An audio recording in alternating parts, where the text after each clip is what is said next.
Dalam video sebelum ini kita sudah bincang langkah-langkah untuk menyelesaikan seorang pengiraan dalam fizik.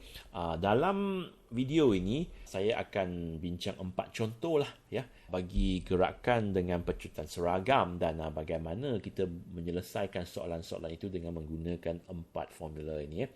Mari kita mula dengan soalan yang pertama. Sebuah kereta bergerak dengan halaju awal. Jadi langkah pertama tu kita senaraikan kuantiti yang diberikan. Halaju awal U sama dengan 5 dan unit mesti tulis. Okey. Memecut dan mencapai halaju 45 meter per saat. Jadi memecut dan mencapai halaju ini apa ni?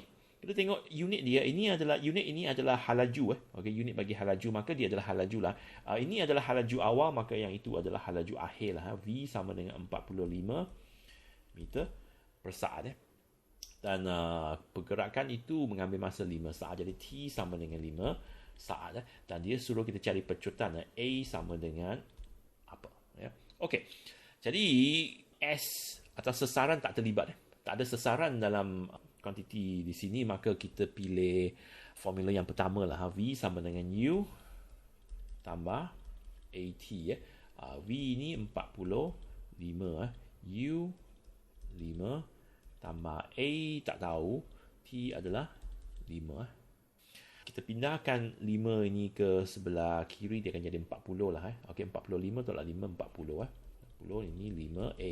Maka A sama dengan 40 bahagi dengan 5, itu 8. Dan unit bagi pecutan adalah MS kuasa negatif 2. Okey. Soalan seterusnya. Seorang penunggang basikal mengayuh basikal dengan halaju 40 meter per saat. Okay. Apabila menghampiri destinasi, dia menekan brake. Jadi ini adalah halaju awal. U sama dengan 40 meter per saat. Dia menekan brake dan berhenti dalam 40 meter. Ini bermakna gerakan dia atau sesaran dia adalah sama dengan 40 meter. Kirakan masa yang diambil oleh basikal itu.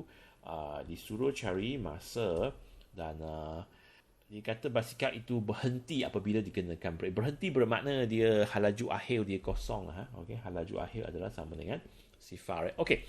Dalam kuantiti-kuantiti yang diberi di sini, kita dapati bahawa A tak ada, pecutan tak terlibat. Pecutan tak terlibat. Pecutan tak terlibat kita pilih formula yang kedua.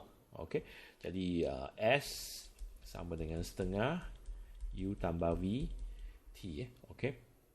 S adalah 40 setengah.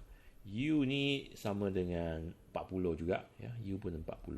Okay. Tambah V sifar. Okay. Dan masa T. Okay. 40 tambah 0. Lepas tu bahagi 2 ni sama dengan 20 lah. Okay. Ini 20. T sama dengan 40. Maka T sama dengan 40 bahagi 20 sama dengan 2 saat. Jadi masa yang diambil itu adalah 2 saat. Soalan seterusnya. Sebuah kereta memecut dengan pecutan. Okay. Pecutan A sama dengan 4 meter per saat. Daripada halaju awal, U sama dengan 5 meter per saat. Selama 10 saat, iaitu T sama dengan 10 saat. Berapakah sesaran? Suruh kita cari S. Okay. Dalam case ini, halaju akhir tak terlibat. Halaju akhir tak terlibat tu kita guna formula yang ketiga lah. Okay. Yeah. S sama dengan UT tambah setengah AT kuasa 2. U sama dengan 5. T sama dengan 10 tambah setengah. A sama dengan 4. T sama dengan 10 kuasa 2. S adalah apa yang kita nak carilah. Okay. 10 darab 5, 50. 50 tambah setengah darab 4 tu 2 lah. 2 darab dengan 10 kuasa 2 tu 200 lah. 200 ni 250 meter. Jawapan dia 250 meter. Ya. Okey. Jadi kita dapati sebenarnya senang saja. Ya. Kita senaraikan kuantiti yang diberi termasuk kuantiti yang kita hendak cari tu. Lepas tu kita tentukan formula yang mana kita nak gunakan. Lepas tu selesaikanlah persamaan itu. Contoh yang terakhir. Satu objek memecut daripada 4 meter per saat. Ini bermakna ini adalah halaju awal 4 meter per saat. Sebab ini adalah unit bagi halaju. Mencapai halaju 28 meter per saat. Ini halaju akhir. 28 meter per saat selepas bergerak 64 meter. S sama dengan 64 meter. Berapakah nyah pecutan? A sama dengan berapa? Okay.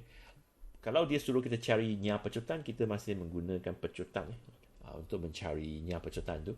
Okey, dalam kuantiti yang diberi di sini masa tak terlibat Masa tak ada. Masa tak ada, kita pilih formula yang keempat lah. V kuasa 2 sama dengan U kuasa 2 tambah 2A S. V ni 28 kuasa 2 tambah dengan U kuasa 2, ini 4 lah. Okey, 4 kuasa 2 tambah 2A tu tak tahu ya, S tu 64 64. Jadi 28 kuasa 2 ni sama dengan 784 Okey. 4 kuasa 2 ni sama dengan 16 lah. Sama dengan 2 darab 64 tu 128 128A.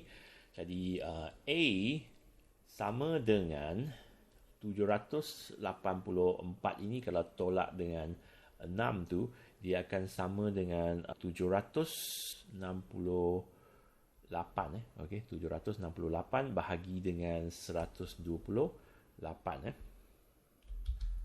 jawapannya adalah 6 meter per saat. Okey. Ini adalah cara-cara dia. Okey. Ya, senang saja kita mengikut langkah-langkah penyelesaian soalan pengiraan tu. Kita senaraikan kuantiti, lepas tu gantikan dia ke dalam formula, selesaikan dia, kita akan dapat jawapan lah.